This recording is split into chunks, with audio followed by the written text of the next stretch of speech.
Welcome to Leadership Talk, Tips for Time Management, brought to you by Industry Leadership, Manitoba Agriculture and Resource Development. What is Leadership Talk?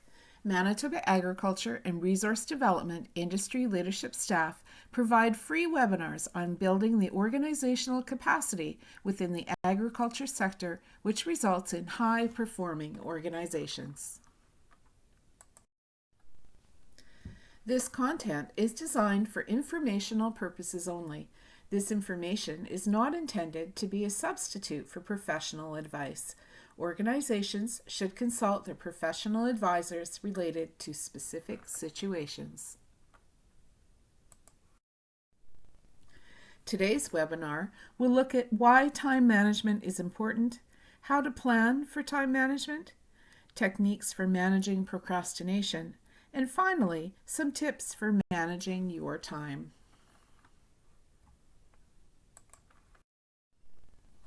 Do you ever feel like there are not enough hours in the day? This is a common problem, especially this time of year. Most of us have family, work, and volunteer organization responsibilities. It can be challenging to balance everything that needs to get done in a day.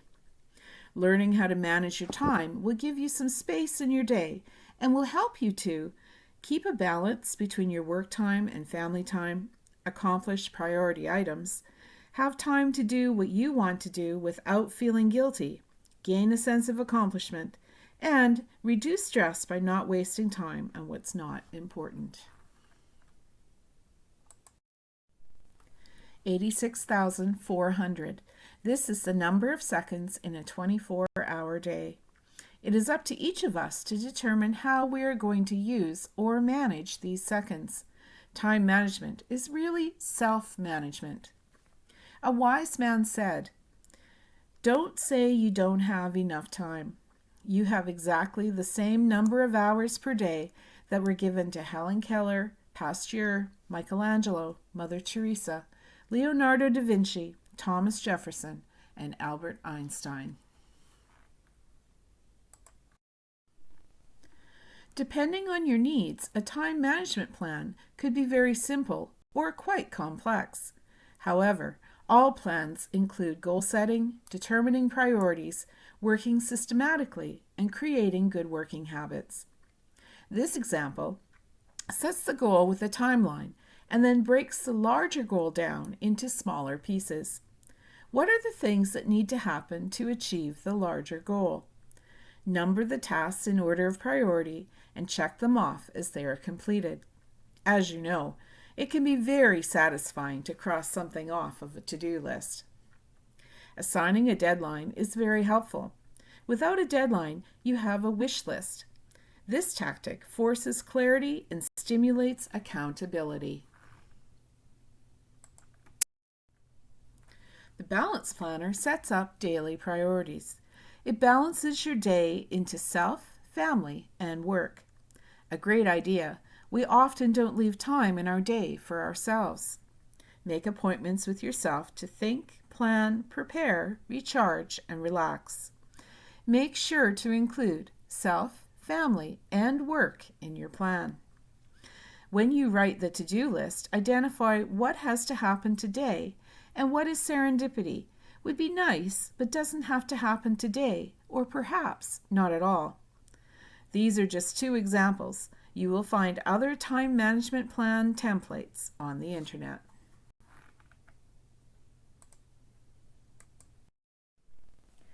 When writing your plan, here are some things to keep in mind. Decide exactly what you want. Write out your goals and objectives before you begin. If you don't have a vision, a goal for what is important to you, you won't know what to say no to. Hold strong to the no so you can commit to the yes. I'll say that one again. Hold strong to the no so you can commit to the yes. Think on paper. Every minute you spend in planning can save you 5 or 10 minutes in execution. The 10-90 rule states the first 10% of time that you spend planning and organizing your work before you begin will save you as much as 90% of the time in getting the job done once you get started. Winston Churchill said, "Let our advanced worry become advanced thinking and planning." Apply the 80-20 rule to everything. 20% of your activities will account for 80% of your results. Always concentrate your efforts on the top 20%. Consider the consequences. Your most important tasks and priorities are those that can have the most serious consequences, positive or negative, on your life or work. What would happen if you didn't do this? Will it matter tomorrow, next week, 5 years from now? Will anyone care? Set priorities. You will always have too much to do. Decide which items in your life and work have the most value. This tactic separates the important from the urgent. Holiday Mathis said, "Your happiness secret is to work hard at what's worth doing and be happy to leave what is not worth doing in a pile at the bottom of a bin that you'll not get around to sorting through in this lifetime." Practice the ABCDE system. Before you begin work on a list of tasks, take a few moments to organize them by value and priority so you can be sure of working on the most important tasks. A's are something that is very important that must be done or face serious consequences. They lead to positive results and help to accomplish your goals. If there are more than one, mark A1, A2, and so on in order of importance. B is a task that you should do, but it only has mild consequences. The rule is that you should never do a B task when there is an A task left undone.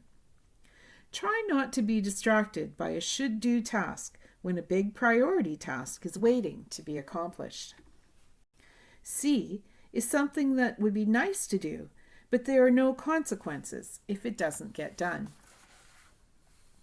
D is a task that is defined as something you can delegate to someone else. The rule is to delegate everything that anyone else can do so you can free up more time for the A tasks that only you can do. And E, something that can be eliminated altogether and it won't make any real difference. Such things as cleaning out a desk drawer, for example. Prepare before you begin. Proper prior preparation prevents poor performance. Assemble everything you need to start and finish this job and lay it out ready for you to start in the morning. Clear your workspace completely so that you have this one most important task sitting on your desk waiting for you in the morning. Schedule high-value activities. What gets scheduled gets done. Commit your time in advance. Write a list for yourself of what not to do. Pull the not to do list from your pocket when you are asked to do something. Say, "Well, I have to check this list I've been working on." If the task you are being asked to do is on the list, say sorry, you're not able to help. If you have suggestions on who might, pass it on.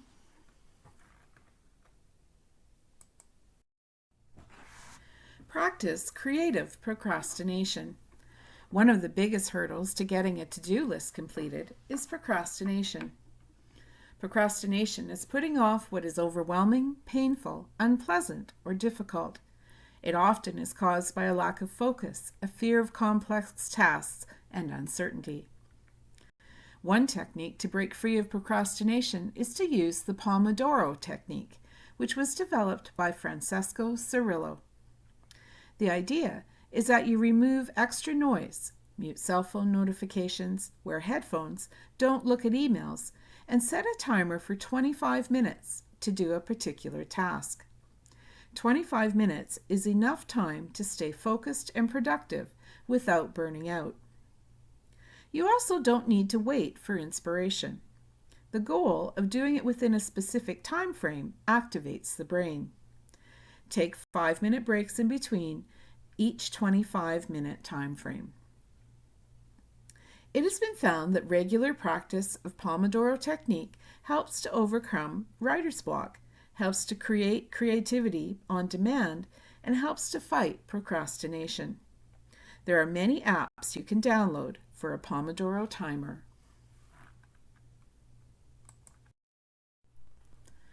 Mark Twain said, "If the first thing you do each morning is to eat a live frog, you can go through the day with the satisfaction of knowing that it's the worst thing that is going to happen to you all day."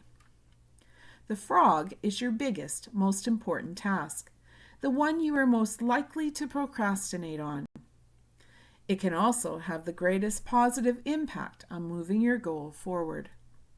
So, make your plan, prioritize the tasks, and then tackle the most difficult one first. The others will seem easier as a result.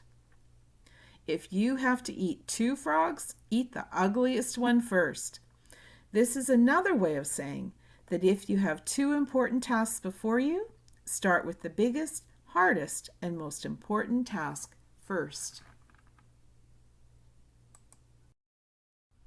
If you have to eat a live frog, it doesn't pay to sit and look at it too long. The longer you look at the task or procrastinate about starting it, the larger and more daunting the task becomes in your mind. Pat Katz says, "It is easier on the mind and kinder to the psyche to clean up the mess than it is to be thinking about cleaning up the mess." We have all put off doing something because we thought it was a big task, only to find that once you had it done, it wasn't as bad as we thought it would be. Take one bite at a time, and the task will be completed in no time.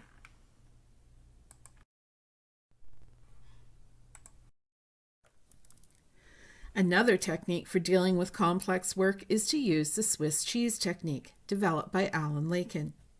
With this method, you can start a complex or unpleasant task in less than 5 minutes, even if you don't know how to approach the issue.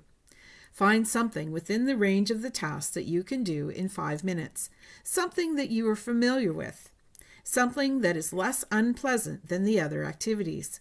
Do it. It will be the first hole in the cheese. As soon as you do it, often this will lead to another mini task like that one, and then another. And the 4th one is suddenly already halfway done. This is how you make a Swiss cheese with multiple holes from the completed tasks. This technique is perfect when there are gray areas in the task. Do what is clear to you first. These results will shed some light on those that are unclear, and then they are finally easier to do as well. And finally, the balance sheet method. This method involves writing down why you are procrastinating on a certain project. On the left side of the paper, write a list of all the reasons why you are procrastinating. On the right side, list all the benefits that will be received if you get the project done. The effect is surprising. On the left side, your excuses are often weak. In the right side, you will have a long list of benefits. This helps you to get focused and started. Here's some final tips on time management. Use your most productive time wisely. What time of day are you most effective? We all function on different biological clocks. Some people feel most energetic and do their best work in the morning. Others wake up and slowly get moving with top efficiency in the late afternoon. Still others are night owls who accomplish their work easily in the middle of the night. Plan your day so that you will be doing your most important tasks at your most productive time. Make an appointment with yourself so that you can take advantage of your prime time. Group similar jobs together. For example, you have 5 phone calls to make with 3 that are A tasks and 2 that are B tasks, remembering the ABCDE method. And you have 6 emails to write, 4 that are A's. Set time aside to make the 3 essential phone calls, one right after the other. Group the 4 essential emails together and write them one after the other. Do not fall in the trap of making the B task phone calls before you write the essential A task emails. Create periods of uninterrupted time by blocking out time for specific activities. Make sure you schedule downtime. And leave unscheduled time in the plan. Be flexible so that when things come up that change your plan, you're able to do so. So, I will leave you with these thoughts on time management. How will you manage your 86,400 seconds? It's up to each of us to determine how we are going to use or manage these seconds. Time management is really self-management. Depending on your needs, a time management plan helps you to accomplish your goals. All plans include goal setting, determining priorities, working systematically, and creating good working habits. By using creative procrastination techniques such as the Pomodoro, salami, Swiss cheese, and balance sheet, you can procrastinate less and accomplish more. Don't forget to start each day by eating the frog, your most difficult task, first. If there are 2 tasks, eat the ugliest one first, and it doesn't pay to sit and look at it too long. The best way to eat a large frog is to take 1 bite at a time. And finally, organizing your time reduces stress, provides a sense of control, and helps to get more done in less time. Make sure each day that you have scheduled in time for yourself, your family, and your work.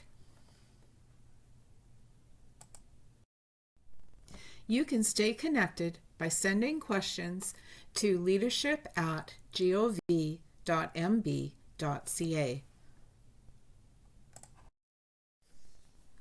Make time to visit our Manitoba Agriculture and Resource Development Industry Leadership webpage at www.gov.mb.ca/agriculture. There you will find a number of resources, including fact sheets and worksheets, templates and guidebooks that will help you strengthen your organization. You will also find contact information for rural leadership specialists. The Industry Leadership webpage contains a wealth of information related to starting an organization, developing a strategic plan, being a board member, board operations, and dissolving an organization. The resource section also contains a number of tools and links that you will find helpful. Please join the conversation with Manitoba Agriculture and Resource Development. Subscribe to our newsletter at this link.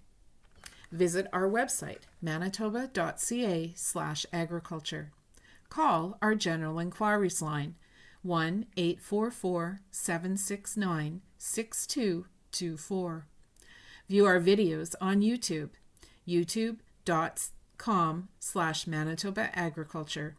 And follow us on Twitter, twitter.com/MBGOVAG.